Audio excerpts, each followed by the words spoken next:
भक्तीच्या त्या वाटा आणि मज दावाव्या सुभटा. सुभटा म्हणजे चांगल्या, योग्य. सुभटा म्हणजे सुभट म्हणजे बरा, चांगला. म्हणून का योगाची या वाटा जे निघाले का सुभटा हा शब्द तिथं आला बरा. तर या दुःखाचाची वाटा भागाला. आणि म्हणून असा इकडून तिकडून कसंही बघा, दुःख आणि सुख म्हणजे सुभट, बरं, चांगलं. तुकोबारायने सांगितलं मारुतराय तुम्ही भक्ती केली, आम्ही ऐकली, तुमचे गरजता ते पवाडे, तुम्ही एवढे मोठे आहात, तुमचं वर्णन आम्ही ऐकलोय. भक्ती करावी तुमच्याकडे बघून, भक्ती करावी तुमच्याकडे. आम्ही शरण आलो आणि शरण येऊन मागालो तर काय तुम्हाला आम्ही, काय भक्तीच्या त्या वाटा आम्हाला वाट दाखवा ना. एवढं गोड गाता आम्हाला गायचं दाखवा ना. म्हणजे बघा काही असो आम्हाला ते सांगा, आम्हाला तो मार्ग दाखवा. मार्ग दावून गेल्या दी दयानिधी संत ते. संतांनी मार्ग दावून गेला त्याच वाटेनं जात जाऊ, दुसऱ्या वाटेनं जात जाऊ नये. निष्ठेचा विचार करताना तुकोबाराने सांगितलं का मारुतरावकडे निष्ठा आहे. आताही सांगतो बघा, आताही सांगतो, भक्तीची अशी बाब आहे की देवापर्यंत पोहोचणारी भक्ती करावं. कुठपर्यंत आपली अलीकडे जर थांबत असेल ती भक्ती करण्यात अर्थ नाही. तुकोबाराने सांगितलं भक्ती आम्ही केली, सांडोनी उद्वेग पावलो या संग सुखयाचे, सुखामा झाले धरिता याचा संग. पावलो या संग सुखयाचा, सुखामा झाले धरिता याचा संग. मग आम्ही याचा संग धरला, आम्हाला सुख प्राप्त झालं. आम्ही भक्ती केली, कशी केली, देवापर्यंत पोहोचणारी. तुम्ही आम्ही भक्ती करावं, भजन करावं, सेवा करावी. ऐका, कशाकरिता करावी, दाखवण्याकरिता नाहीये, देवानं प्रसन्न व्हावं याच्याकरिता भजन करावं, याच्याकरिता मृदंग वाजवावा की का परमात्मा मला खुश व्हावा. बघा अकबराच्या दरबारात तानसेन नावाचे गायक होते. दादा गायन ही अशी कला आहे. बघा हर स्वर में बसे है राम, संगीत है जीवन की शक्ती. हर स्वर में बसे है राम. राम अहो कधी कधी गाताना बघा असं वाटतं, आमचे दादा आलाप गाऊ लागले की मला असं वाटतं ते भीमसेन जोशीच आठवत. महाराज तहान भूक काहीच लागत नाही भजन करताना, काहीच लागत नाही श्रवण करताना. एवढी आवड भक्तीची पाहिजे. अहो परीक्षिती राजा ऐकायला बसला आणि शुकाचार्य भागवत सांगायला बसले. 3 दिवस, तिसरा दिवस उजाडला, तहान नाही, भूक नाही, जीवन मागत नाही. शुकाचार्याने विचारलं का हो तिसरा दिवस उजाडलाय, काही जायचं की नाही बाहेर, काय खायचं. ते म्हणले वरचीवर इच्छा आता खाण्यापिण्याची कमी व्हायली. आताचे भागवताचार्य बघालो मी, भागवताला सुट्टी घंटावर, खा फराळ करा आणि मग या नाचायला. ते भागवत म्हणजे अहो 7 दिवस अन्न नाही, 7 दिवस काहीच नाही. म्हणजे बघा हरपली तहान आणि भुकाशी वृत्ती आली, ही भक्ती आहे. तानसेन एवढं सुंदर गायचा, एवढं सुंदर गायचं. अकबराने विचारलं तू एवढा गोड गातोय, शिकला तरी कोणाकडे. आपल्याला प्रत्येकाला कोणीतरी गुरु आहे का नाही. आपण जे काही शिकलो ते कोणाकडून तर शिकलो की नाही. तानसेनला विचारलं अरे तू एवढा गोड गातोय की तुझं गायन ऐकावं, भूक लागत नाही, तहान लागत नाही. त्यावेळेला तानसेनने सांगितलं माझे गुरुजी, तुझ्या गुरुजीला भेटायची मला इच्छा आहे. तू ज्यांच्याकडे शिकलास ते कोण आहेत. त्याने सांगितलं माझे गुरु हरिदासजी आहेत. कुठं राहतात, वृंदावनामध्ये, ब्रजभूमीमध्ये. वृंदावनामध्ये राहतात, ब्रजभूमीमध्ये राहतात. फार मोठे साधू आहेत, विदेही आहेत. असं सांगितल्यावर अकबराने ताफा काढला आणि ताफ्या सहित वृंदावन, ब्रजभूमी. ब्रजभूमी का म्हणतात हो, तिथं ब्रजवासी राहतात. वृंदावनामध्ये गेलं की हरिदास जंगलामध्ये एका राहत होते, ते जंगलापर्यंत शोधत तानसेन आणलं. तर हरिदासजी काय करू लागले होते, त्यांची अवस्था अशी होती महाराज, काहीच नाही, जंगलामध्ये कोणीच नाही, एकटेच बसले. अंगावर फक्त लंगोटी आहे, पूर्ण अंगाला काहीच नाही, ब्रज रज अंगाला माखलेली आहे. वृंदावनामध्ये गेलं की एक काम करीत जावं बरं, जे ब्रजरज आहे, ब्रजरज म्हणजे माती आहे तिथली, ती माती अंगाला घासून घेत जावं. कारण ज्या भूमीमध्ये स्वतः परमात्मा नांदला, परमात्मा राहिला, खेळला, ती ब्रजरज अंगाला लावत जावं. त्या साधूने अंगाला पूर्ण ब्रजरज लावलेली आहे. फक्त लंगोटी आहे आणि दोन्ही हातामध्ये चिपळे आहेत, डोळ्यातून अश्रू वाहलेत आणि एकटेच भजन करत. कोणते? रामकृष्ण गीते गातो, रामकृष्ण गीते गातो, रामकृष्ण गीते गातो,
रामकृष्ण गीती गात.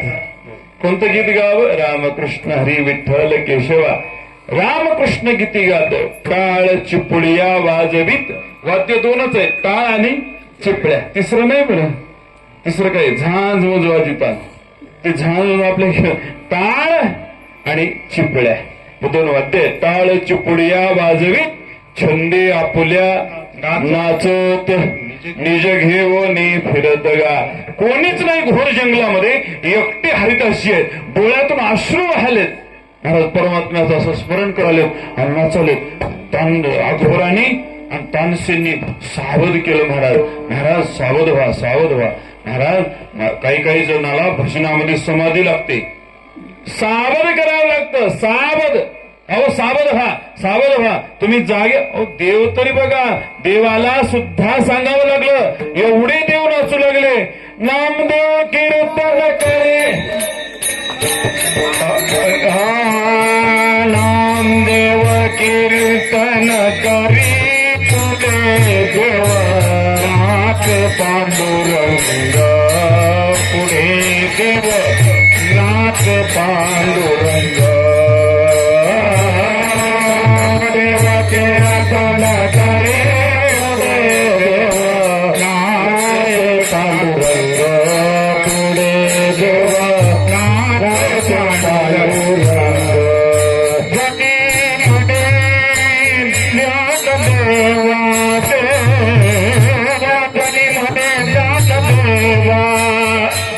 बोला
कीर्तन खरे पुढे देव नाची पांडुरंगानी जनी म्हणे ज्ञानदेवा बोला अभंग. नामदेवराय टाळकरी होते बरं, ज्ञानोबाराय नामदेवरायची, हे लक्षात घ्या, याच्यावरून कळत जाऊ. नामदेवराय भजन म्हणत होते, ज्ञानोबाराय टाळकरी होते. टाळकरी एवढी व्हायची जेवढी किंमत आहे तेवढी कीर्तन करायला नाही. तुम्हाला सांगतो टाळकऱ्याला जास्त किंमत आहे. टाळकरी असेल तर मंत्रिमंडळ असेल तर मुख्यमंत्री आहे की नाही, पाठिंबा नाही. एकटा काय कीर्तन करणार आहे, करा एकटं कीर्तन नाही करणार, करता येणार नाहीये. म्हणजे नामदेवरायाच्या कीर्तनात देव एवढं नाचावं तेव्हा कबीराने म्हणावं सावध होई देवा ऐशे बोले बोले कबीर. कारण पितांबर गळून गेलता, अवस्था अशी झालती, तेव्हा देवालाही सावध करावं लागलं. इतकी देवाला कीर्तनाची गोडी आहे, म्हणून कीर्तनच करीत जावं. बाकीच्या साधनाला किंमत नाही. आम्ही एकादशीला मागे 4-5 एकादशीला इतका मुसळधार पाऊस, आम्ही गेली 5 वर्ष मी दर एकादशीला मी कुठंच तारीख घेत नाही कधीच आजपर्यंत. एकादशी ही माझी आमची नित्याची आहे. दर एकादशीला कीर्तन असतं, दर एकादशीला. मग किती मुसळधार पाऊस पडो, हरी मुकुंदान मजासहित पाचुंदा जरी झाला, ऐकायला एक बायको एकटी जरी बसली तरी मी कीर्तन करतो 2 मिनिटे नावा. म्हणजे का, कीर्तनाची एक परिभाषा अशी आहे की कीर्तन फडकऱ्यांनी आजपर्यंत कीर्तनाची गोडी देव निवडी आपण.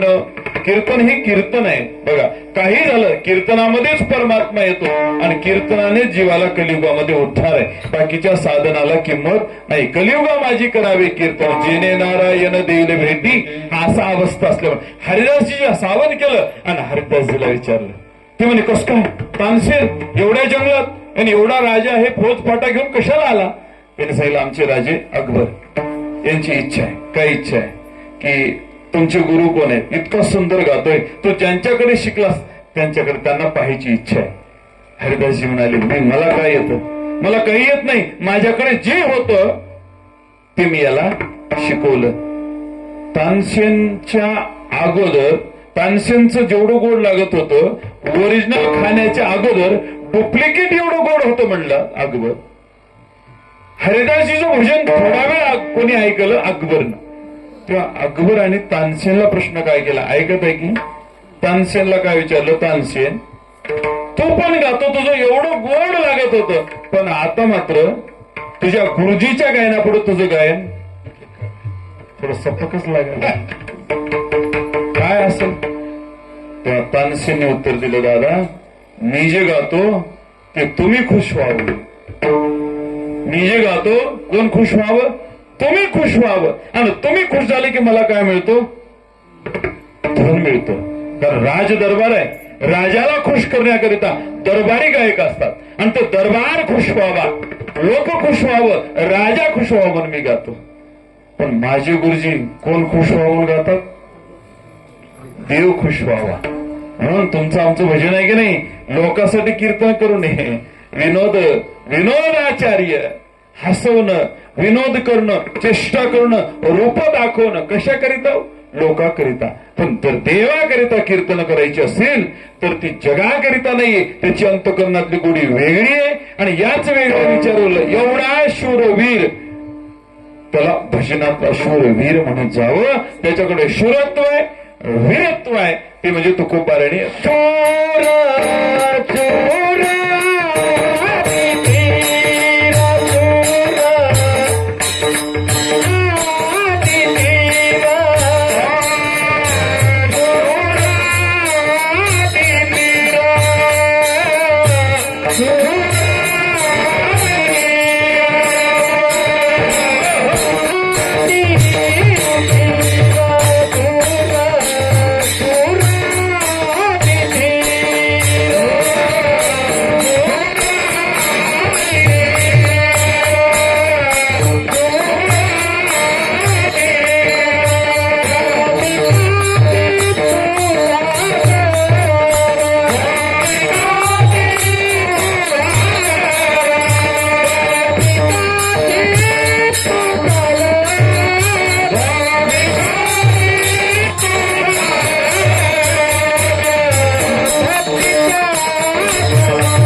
काळजी तू सादर स्वामी कार्याकरिता भक्तानं आपलं सदैव कसं असावं. शूरत्व आणि वीरत्व, धीर. काही ठिकाणी वीर म्हणतात, वीर नाही पण शूर आणि धीर. माणसानं शूर असावं पण धीरही असावं त्याला. काही जणाला शूरत्व असतं पण धीरत्व नसतं, लगे मारतो मार. थोडं बघ, ज्याच्याकडे शक्ती आहे ना त्याच्याकडे धीर पण असत जावं, धीर पण असावं. म्हणून मारुतीरामचे बलवान आहेत. मनोजवम मारुत तुल्य वेगम जितेंद्रियम बुद्धिमतम वरिष्ठम वातात्मजम वानरयुत मुख्यम श्रीरामदूतम शरणम. दूत म्हणजे बघा, दूत म्हणजे दूत हा शिष्य आहे. दूत हा शिष्य आहे. पण मारुतीरायाने जेवढं शिष्यत्व भक्तित्व केलं प्राप्तव्य करताना मारुतीरायाने रामाकरिता फार मोठं कार्य केलं. प्रत्येक कार्यामध्ये तो सादर होता. नाही असं तिथं नाही. आता कीर्तन चालू आहे, मारुतीराय आहेत. स्वामी काळजी तू सादर. जिथं स्वामीची कथा असेल नाही तर काही असो, स्वामी काज गुरु भक्ती हे दोनच बघायचं, पुढं नाही. पुढले वेगवेगळे प्रकार आहेत. पण स्वामी काज आणि गुरु भक्ती या दोन्हीचं उदाहरण माझे मारुतीराय. मारुतीरायांचा हा विचार फार मोठा आहे, फार म्हणजे फार मोठा. तुम्हाला सांगतो, जेवढी काही कामं केली रामायणात, जेवढी पात्र आहेत, पण मंदिरं कोणाची आहेत? अंगदाची, सुग्रीवाची. तुमच्या नांदेडमध्ये बिभीषणाचं मंदिर आहे का? बिभीषणाचं. बिभीषण काय वाईट होता? विभीषणानं रामाकरिता काही केलंच नाही, अंगदानं काही केलं नाही, सुग्रीवानं काही केलं नाही. अहो एवढ्यानी केलं पण मंदिरं कोणाची? रामाची सुद्धा नाही. तेवढी कोणाची मंदिर आहे? मारुतीरायाची. मारुतीरायाची. एवढा मोठा वर दिला, हनुमंता होई चिरंजीवी. चिरंजीवी हो का? एवढं प्राप्तव्य करून घेतलं प्रभूकडून. एवढं प्राप्तव्य, त्याचा अर्थ आहे निष्काम, निश्चळ, विठ्ठली विश्वास. सेवा दोन प्रकारचे, एक सकाम आहे आणि दुसरी निष्काम. सकाम मला सांगा, विभीषणही भक्त होता दादा, सुग्रीवही होता, अंगदही होता, पण कसे होते? सकाम. सकाम सकाम म्हणजे काहीतरी मिळावं म्हणून जे काम करतो त्याला काय म्हणावं? सकाम भक्ती. अंगदाला काय पाहिजे होतं? काहीतरी पाहिजे होतं. सुग्रीवाला राज्यकारभार पाहिजे होता. विभीषणाला लंका पाहिजे होती. सर्व. मला खरं सांगा, ज्यावेळी हनुमंतरायाने द्रोणागिरी पर्वत घेऊन आले आणि द्रोणागिरी पर्वत घेऊन आल्यावर भरताचं वर्णन सांगताना राम हा काय झाला? वेडा झाला, भरतमय झाला, काही कळत नव्हतं. आणि ते वर्णन ऐकता ऐकता ऐकता सारे वानेर सुद्धा विदेही झाले, म्हणजे काहीच कळत नाही. सारे बेसावत झाले, मारुतीराय बेसावत झाले. जेवढी वानर, राम लक्ष्मण तर आधीच मूर्छावन्न होता, पण कोण सावध होता सांगू का? सांगा बरं. सर्वजण शक्ती ऐकली असेल, पण रामायणे ऐकलं असेल, सर्व केलं. खरं सांगा, घरात जर माणूस गेला तर सावध घर बार उडतं, बेशुद्ध होतं. हे काही कळत नाही काय झालं, आग डोम उडते, सारे रडापड उडते, बेशुद्ध होतात. घरात एक सावध असते, कोण? सून. माहिती तुम्हाला? सासू जरी मेली, नवरा रडू लागला, घर बार रडू लागलं, तर सावध कोण असते? सून सावध असते. मुंबई, एक माणूस मुंबईला गेला आणि मुंबईत त्याला आणायचं होतं त्याच्या घरी. आणताना श्रीमंत माणूस हातामध्ये 10 तोळ्याच्या अंगठ्या त्याच्या तिथून आणली. त्याची आणल्यावर गडबडीने त्याला घरी बसविलं, मित्राला बसविल्या बरोबर. साऱ्या गावातल्या बाया इकडल्या बाया कळालं, जे आल्या रडा जवळजवळ. तेवढ्यामध्ये सून काय म्हणली? बाळ्या इकडे म्हणली. काय? बाया रडत लई जवळ चल्या. आपण काहीच काढून घेतलं नाही. एक जरी अंगठी हाप केली तर केवढ्याला आहे? काय केलंय तुमचे सोनं? म्हणजे एक जरी अंगठी हाप केली तर एक म्हणली सारेला बाजूला कर, पटपट काढून घेतली, सारं कपाटात ठेवली, कमराला चाबी बांधली, झंडूबाम घेतली, मग बसली रडायला. मग म्हणली आता नाही, म्हणली असं पोटभर खाली होती मध्ये जाऊन. म्हणले आता रात्र काढायला हरकत. सारे बेसावध होते पण सून सावध होती. तिला माहित होतं आपल्याला सांभाळायचे, आता आपल्याला सांभाळा. सारे वेळे झाले. तसं रामही वेळा झाला, मारुतीराय वेळा झाले, सारे वेळे झाले, पण विभीषण सावध होता. ऐका, एकटाच सावध होता. विभीषणानं म्हणला उजडायला आले, म्हणजे उजडलं. लक्ष्मणानं जो आपला प्राण सोडला तर रामही प्राण सोडील, आपलं सारच फुसकून जाईल म्हणला. आल्या कशासाठी? लंका मिळावा म्हणून. लंकाही नाही काही नाही म्हणला, हात रिकाव्या हाताने जावं लागल म्हणून विभीषणानं रामाला सावध केलं, हनुमंतरायला केलं, सगळ्याला सावध केलं. आणि म्हणलं काय येडे हाव का म्हणला, असं का उडा काम करा. का केलं सावध? याला काय पाहिजे होतं?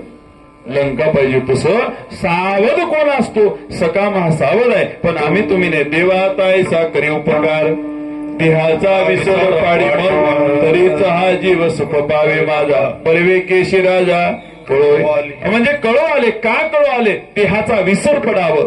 कीर्तन करताना सुद्धा अवस्था कशी व्हावं? कीर्तनाची, कीर्तन चांग, कीर्तन चांग होयांग हरिरूप, हरिरूप अवस्था व्हावं. आणि ती अवस्था होण्याकरिता आहे. म्हणून शूर आणि धीर स्वामी काजी तू सादर, तुझ्या एवढं श्रेष्ठ कोण नाही हे वर्णन कोण कराले?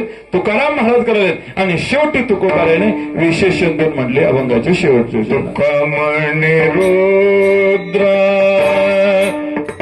तुकामणे रुद्रा, तुकामणे रुद्रा, तुकामणे रुद्रा,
म्हणे रुद्रा अंजनीची हा कुमारा काय भक्तीच्या त्या वाटा मज दावाव्या सुभटा तुकुबाराय. शेवटी उच्चारण करताना मारुतीला काय सांगितलं, खरंच अंजनीची या कुमारा. बघा लेकरू चांगलं निघालं की मायबापाचा काय होतो, उद्धार होतो. कोणाचं लेकरू आहे, काय सुंदर गाते. कोणाचं लेकरू आहे, गल्लीचा डॉन आहे. कोणाचं लेकरू आहे, गुंडा आहे. त्याचाही होतो याचाही होतो, पण त्याचा कू होतो आणि याचा सू म्हणजे चांगला आणि वाईट दोन्ही पद्धतीने त्याचा मायबापाचा उद्धार होतो. बघा मायबापाला आनंद कधी होतो, लेकरू चांगलं निघालं की. जेव्हा जटायूचं बेहाल करून रावणाने टाकून दिलं तपोवनामध्ये आणि सीतेला चोरून नेलं, पळवून नेलं, हरण केलं आणि सीतामाईनं गेल्यावर जटायू तिथं पडला, प्राण कंठाला आला, मरण आलं, पण मेला नाही. कशाकरिता प्राण सोडला नाही, की मालकाला निरोप द्यावा की सीतामाईला रावणाने नेलं. रामप्रभू आले, जटायूला पाहिलं, जटायूला मांडीवर घेतलं आणि जटायूला सांगितलं, जटायू त्याने म्हणलं देवा आता अंतकाळाचा प्राण आहे, आता मरतोय, तुझ्या मांडीवर मरण येतं. यापेक्षा अंतकाळा ज्याच्या नाम आले मुखा, मरताना जरी नाव तोंडाला आलं तरी त्याचा उद्धार होतो. आणि तुझ्या मांडीवर मरण येते, पण देव म्हणलं जटायू तुला मरू देणार नाही, तुला वाचत. ते म्हणले आता वाचण्यात काय अर्थ आहे, तू मिळालास, तुझ्या मांडीवर मरण येते, यापेक्षा चांगलं. बघा कुठे येते, बापाला मरण, पोराच्या मांडीवर घरी सुखानं यावं, ते आनंदाचं मरण. जन्मही दवाखान्यात आता आणि मरणही दवाखान्यातच आहे, घरी काहीच नाही. त्याच्या नळ्याच काढत नाहीत, एक दिवस मेलं तरी. म्हणजे मरणही सुखाचं नाही आणि जन्म नाही काचामध्ये, जन्मल्याबरोबर काचात आणि मरताना दादा नळ्या. 2-3 दिवस स्टेज होता त्या फुग्यावर, तसंच मेलेलं असते. महाराज हे मरण आहे, म्हणजे मरणही सुखाचं नाही आणि जीवन जन्मनही सुखाचं नाही, दोन्ही दवाखान्यात होत आहे. पण जटायूने सांगितलं देवा नाव तुझं तोंडाला आलं तरी अंतकाळ सुखाचा होतो, तुझ्या मांडीवर मरण येतं, यापेक्षा काय चांगलं आहे, आता मरू दे, वैकुंठाला जाऊ दे, पाठवतो, आनंदाने जा. मला सांगायचं काय होतं ऐका. पण वरी गेल्यावर माझा बाप दशरथ राम राम करत प्राण सोडलाय. मी जंगलामध्ये, वनामध्ये, अरण्यामध्ये वनवास भोगत होतो, बापाची माझी भेट झाली नाहीये. बापाने राम राम करत प्राण सोडला आणि बाप वैकुंठात आहे. दशरथ राजा आता तूही वैकुंठाला चाललास आणि एक काम कर, वैकुंठाला गेल्यावर तिथं माझ्या बापाची भेट तुझी होते आणि झाल्यावर तुला काय विचारते माझा बाप, माझी पोर कशी आहेत, सुखानं नांदालेत की नाही. लेकरं बाळ सुना सीता चारही पोराचे लग्न करून आणलेले आहेत, सुना चारी कशा नांदाल्यात, कसं व्हायलंय, माझा राम आला का हे तुला विचारेल. पण तू सर्व सांग, पण एक गोष्ट लपून ठेव. काय, सीता चोरून नेली म्हणून सांगू नको. आता माझ्या बापाला इतकं वाईट वाटलं. माझा बाप कवी पराक्रमी नव्हता, मला कवी पराक्रमी नव्हता, मला स्वर्गातल्या देवाला ज्याने जिंकून आणलं इतका दशरथ राजा पराक्रमी. रघुवंश रघुकुल रीत सदा चली आहे, प्राण जाय पर. एवढा मोठा रघुकुल वंश आहे आणि त्याच्यात तर माझ्या रामाची बायकोच चोरून नेली एका राक्षसानं, हे जर दशरथाला कळालं तर दशरथ काय होईल, दुःखी होईल. पण एवढं सांगू नको गड्या म्हणला का, बापाला जर पुत्राची चांगली वार्ता कळाली तर बाप सुखी होतो, बाप सुखी होतो, नाहीतर बापाला दुःख होतं. म्हणजे का, हा कटा त्यांचे करीत पितर वंशीदुराचार्य पुत्र झाला. तशा पद्धतीनं चांगलं लेकरून निघालं की बापाचा स्वाभिमान आहे आणि वाईट निघालं की बापाचा अपमान आहे. एका गावात कीर्तन मी नेहमी सांगतो, बसलो तो, घडलेली घटना आहे महाराजामध्ये. चहा पिऊ लागलो, तेवढ्यामध्ये पोरग धडधड धड पाय आपटीतच गेला ना तोडसाय घरात. आणि काय म्हणत गेलं माहिती का, माझा बाप जिवंत आहे तोपर्यंत महाराज येतील मला घरला. बाप मेला, एकाला गेटच्या मध्ये पाऊल टाकलं तर पट्ट्यानं मला. मी म्हणलं साहेब हे कोणाच वय गेलेलं, मी म्हणलं आपल्याच कारखान्याचा माल आहे, आपलाच आहे. असं कसं निघालं काय सांगा म्हणलं. कसं झालं, अन्याय का त्यांचा नव्हे व्हायचा, माय बापे वेळा नसा दिली, काहीतरी वाईट पण आहे म्हणून तुकोबारायने प्रारंभाला शेवटी सांगितलं, रुद्रा तू महादेवाचा अवतार आहेस एक, आणि ज्यांच्या पोटी जन्मला ती तुझी माता धन्य, धन्य त्याची माता, धन्य त्याचा पिता. मायबापाला हा आहे की नाही, साठविला दाता त्रैलोक्याचा, किती त्याचे मायबाप धन्य असतील, ज्यांना एवढं धन्यत्व संत जगाला. संतांच्या शुद्ध बीजा पोटी फळे रसाळ कोमटी, मारुतऱ्यासारखा हिरा जे अंजनी मातेच्या पोटी आला, त्या अंजनी मातेने चपला घालून काही चपात्या केल्या नसतील, हा, किंवा डिस्को डान्स गाणी म्हणू काही गरोदरपणामध्ये संस्कार लेकराला केले नसतील. ज्या अंजनीच्या तपासाठी महारुद्र आले पोटी, माई लोकांनी तपश्चर्या करायला की माझ्या मित्राचं उदाहरण द्या. माझ्या मित्राचं उदाहरण, माझ्या मित्राची पत्नी ती ज्या दिवसापासून गरोदर राहिली त्या दिवसापासून तिनं अखंड ज्ञानेश्वरी सुरू केली. एवढी ज्ञानेश्वरी, लेकरू जन्मलं, बोबडा शब्दच नाही, अस्खलित शब्दामध्ये मराठी बोलते. याचं एक कारण आहे, कुठंतरी माईनं लेकराकरिता तपश्चर्या करावं. मायबापाला नुसते उगून लेकर जन्माला घालायचे म्हणून जन्माला घालायचे नाहीये, कुठंतरी तपश्चर्या करायला हवं. मग ती फळं कशी येतात, फळे रसाळ गोमटी. म्हणून तुकोबाऱ्याने सांगितलं, तुका म्हणे रुद्रा अंजनीची या कुमरा, म्हणून अंजनीच्या कुमरा, अंजनी मातेच्या पोटी तुम्ही आलात, एवढी तुमची भक्ती श्रेष्ठ आहे, एवढे तुम्ही धन्य आहात. म्हणून सदर अभंगामध्ये तुकोबाऱ्याने मारुतरायचं वर्णन केलं, हनुमंतरायचं वर्णन केलं. हनुमंतराय श्रेष्ठ भक्त आहेत, कपी कुळामध्ये जन्म झाला, कपी कुळामध्ये झाला. नाम चांगले चांगले माझे कंठी राहू बोले का, कपी कुळ उद्धरिले गेले राक्षसांना नामाचा महिमा आहे. म्हणून मारुतरायचे किती सांगावं, करावं तेवढं वर्णन कमी आहे. म्हणून आज सहज शनिवार होता, आठवलं म्हटलं मारुतरायचं वर्णन करावं. कधी कधी साधर्मी सराखत जाऊ बरे, एकादशीला तेरवीचा अभंग घेत जाऊ नये, तेरवीला एकादशीचा, असं थोडस तरी साधर्मिक चिंतनाला राहत जावं. आणि त्या योगे चिंतन केलं की ते जीवाला साधक असते, अन्यथा बाधक असते. अन्यथा बाधक म्हणून चिंतने चिंतने तद्रुपता झालेली सेवा. रुक्मिणी प्राण संजीवन पांडुरंग परमात्मा आमचे महाराजांचे, अनंतवाड साहेबांचे गुरुवर्य बाबासाहेब महाराज, सर्व गुरूंच्या चरणी ही सेवा समर्पित करतो. आलेली एकापेक्षा एक सर्व गुणीजन टाळकर साहेब आहे, आमचे दादा आहेत, हे सर्व गोळीकर टीम आहे. विशेषतः खूप आनंद वाटला, कारण मी बोलणं कमी यांचंच ऐकावं म्हणलं, पण मला वाटायला माझं जरा वाढले का. इकडे मिलिटरी मॅन आहेत बंदूक घेऊन, सोपं नाही. हा, म्हणजे कीर्तन इतकं कात्रीत आहे, इकडून मिलिटरी मॅन, इकडून म्हणजे एवढ्या कात्रीत कीर्तन. पण खरं सांगा, तुम्हाला थंडी वाजली का? खरं सांगा, तुम्हाला सटवायची शपथ आहे? नाहीत की थोडी पांघरू बसले, हाताला टाळी वाजल्या नाही, इतका इमानदार नवर तुमच्या टाळी वाजल्या. पण आता हात मोकळं करा, टाळा टाळी लोपला किंवा जोडून या कर चरणी ठेवी तो माथा, परिसावी विनंती माझी पंढरीनाथा. आता तुमच्या चरणी माझी एक आहे, जो काय लागून या पाया विनवी तो करटाळी बोला मुखी नाम ज्ञानेश्वर माऊली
विठ्ठल जय जय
कोणाची बाधा नो कोणी कळे अंकाराचा वारा न लागुरा नामामणी तयासा मागणी ते एक तुझ प्रती आहे निर्वीची मग म्हणे आता उदार मदते विपाई संताची